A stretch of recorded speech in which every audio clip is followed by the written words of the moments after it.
Så har vi lige en plantedemonstration. Du kan godt lade døren være åben hele dagen, også hvis det regner. Så sætter vi kæden på der, og så åbner døren op og krogen på der. Så skal man være i fred indenfor, der kommer ikke nogen ind, men kattene kan komme ind og ud.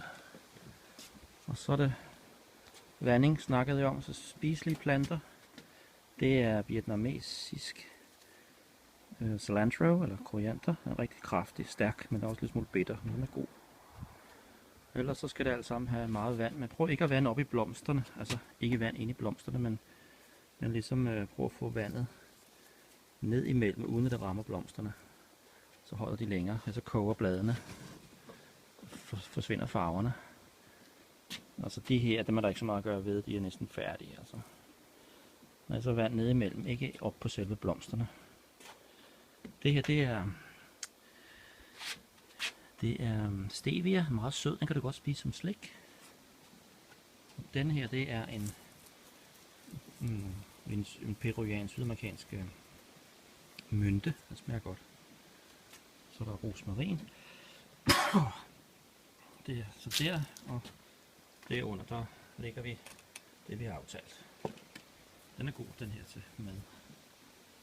Og så er der de her hængeplanter, selvfølgelig bare blive ved med at vand midt i her, indtil det drypper ud for neden. Det her, det er også en mynteplante, den kan spises. Den, der står i krukken der. Den blå og violette, den kan ikke tåle vand, så den behøver du ikke at vande. Og den plante er næsten død der. Det gør ikke noget. Og alt det her skal selvfølgelig vandes. Det er kørvel. Kan du bruge en suppe. Dejlig. Det her, det er bomuldslavendel. Den er en meget, meget dejlig smag til madlavning. Det her, det er mini basilikum. Det må du bare spise alt, hvad du vil. Og det her, det er almindelig koriander. Og så har vi en dejlig kanelbasilikum her. Med store blomster har den lige nu. Det er bare at spise alt det, du vil. Og her har vi bladspersille. Så er der salvie her til madretter. Her er der mere persille. Og det her, det er ikke, forresten det er ikke bladpersille, det er løvstikke. Og det er bladspersillen. Og her er der almindelig salvie.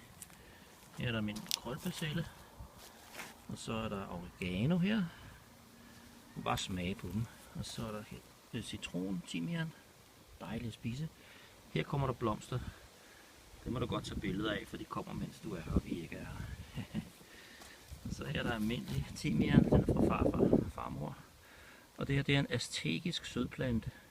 Den kan du spise, den ligner lidt jordbær, men bare spis planterne og bladene og blomsterne, de er så rigtig søde og dejlige. Og så er der purløg.